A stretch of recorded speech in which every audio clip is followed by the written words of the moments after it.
بسم اللہ الرحمن الرحیم والصلاة والسلام علیکہ یا رسول اللہ وعلی آلہ وصحبہ یا حبیب اللہ۔ درود پاک پڑھنے کے بے شمار فضائل ہیں اور اس میں دونوں جہاں کے لیے بھلائی ہے۔ علماء کرام نے درود شریف پڑھنے والے کے لیے جو اللہ تعالیٰ کی طرف سے انعامات ہیں وہ بیان فرمائے ہیں،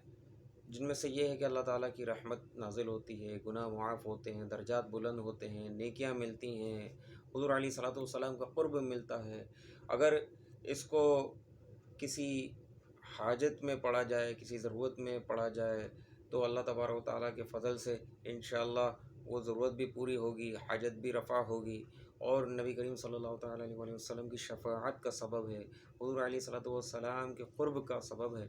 اور بزرگان دین رحمہ اللہ تعالیٰ نے فرمایا کہ جو اس کی کثرت کرتا ہے اور پابندی کرتا ہے اس پر، تو اس کو حضور علیہ صلاۃ والسلام کی زیارت بھی نصیب ہوتی ہے۔ اور مزید فرمایا کہ جو اس کی پابندی کرتا ہے اس کو پھر کسی پیر کی حاجت نہیں رہتی، بلکہ خود ڈائریکٹ حضور علیہ صلاۃ والسلام اس پر خاص عنایتیں فرماتے ہیں اور رہنمائی فرماتے ہیں۔ رسول اللہ صلی اللہ تعالیٰ علیہ وسلم نے فرمایا،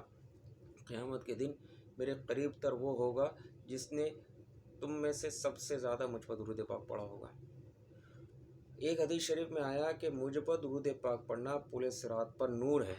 تو معلوم ہوا کہ پل صراط پر نور پانے اور حضور علیہ صلاۃ والسلام کا قرب پانے کا ایک بہترین ذریعہ حضور علیہ صلاۃ والسلام پر درود پاک کی کثرت کرنا ہے۔ تو جس کو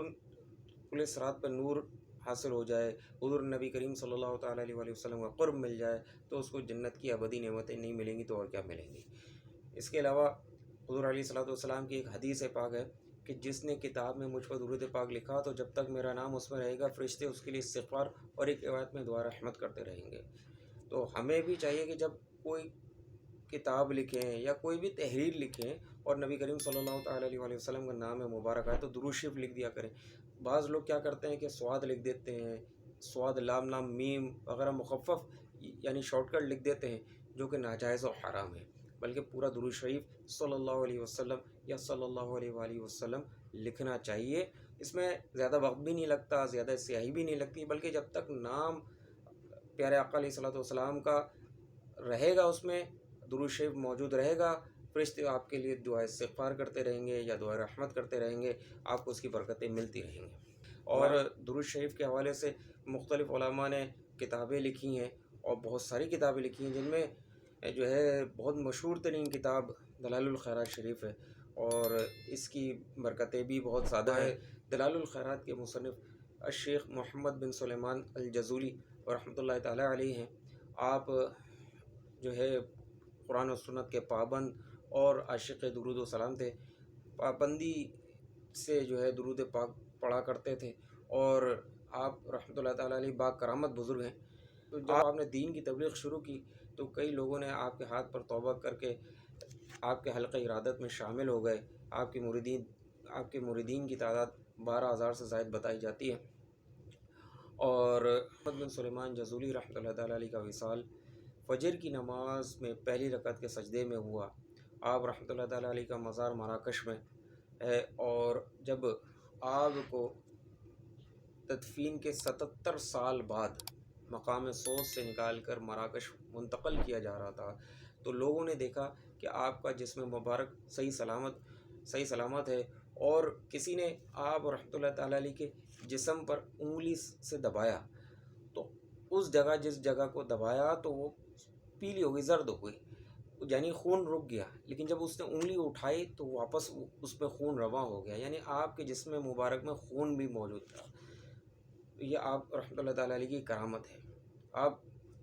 درود السلام کے بہت بڑے عاشق تھے اور اسی وجہ سے آپ نے دلائل الخیرات شریف بھی لکھی ہے جو درود پاک سے متعلق ہے۔ اس کے اندر مختلف باب ہیں کہ پیر کو کون سا درود شریف پڑھا جائے، منگل کو کون سا پڑھا جائے، بدھ کو، جمعرات کو، جمعہ، ہفتہ اتوار کون سا درود شریف پڑھا جائے،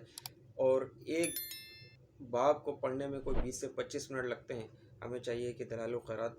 اپنے گھر میں خرید کے رکھیں، خود بھی پڑھنے کا معمول بنائیں، نہیں تو کبھی کبھی بھی پڑھ لیں گے، برکتیں تو اپنی جگہ قائم رہیں گی، انشاءاللہ اس کی برکتیں ہمیں ملتی رہیں گی۔ ہم نہ ہوں، ہمارے بعد ہماری آنے والی نسلوں میں کوئی ہوگا کہ جو اس کو پڑھے گا، اس سے برکتیں حاصل کرے گا۔ اور آپ رحمۃ اللہ تعالیٰ علیہ کے مزار پر ابھی بھی لوگ حاضر ہوتے ہیں، دلائل الخیرات کا ورد کرتے ہیں، اور بتایا جاتا ہے کہ آپ رحمۃ اللہ تعالیٰ علیہ کے مزار سے مشک کی خوشبو آتی ہے۔ ہمیں چاہیے کہ درود پاک کی کثرت کو ہم اپنا معمول بنا لیں، اور ایک تعداد معین کر لیں کہ ہم نے روز اتنا پڑھنا ہے۔ شروع میں تھوڑی تعداد رکھیں، 500 بار کر لیں، پھر جب یہ معمول بن جائے، پابندی ہو جائے، تو پھر 1000 بار کر لیں، پھر 1500 کر لیں۔ اس طرح تعداد بڑھاتے چلے جائیں، بڑھاتے چلے جائیں۔ ایک وقت آئے گا انشاءاللہ کہ ہم اٹھتے بیٹھتے چلتے پھرتے جو ہے نا ہم درود شریف پڑھ رہے ہوں گے، اور ہمارا درود شریف ایسا معمول بن جائے گا، ایسا معمول بن جائے گا کہ ہماری زبان پہ درود شریف جاری ہوگا، لیکن ہمارا کوئی کام نہیں رک رہا ہوگا، ہمارے کام ویسے ہی چلتے رہیں گے جس طرح ہم ابھی بھی چل رہے ہیں، اور ہمارے لیکن زبان پر نبی کریم صلی اللہ تعالیٰ علیہ وسلم کا درود پاک جاری و ساری رہے گا۔